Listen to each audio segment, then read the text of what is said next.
বালতাল থেকে কাটরা যাওয়ার পথে বৈষ্ণোদেবী মন্দির যাব।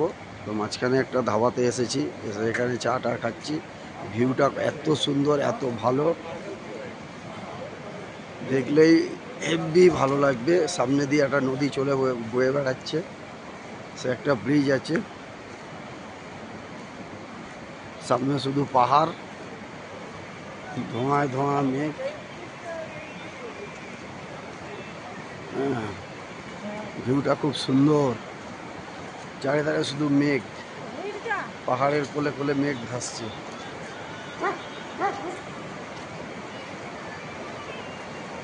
এই নদীটা,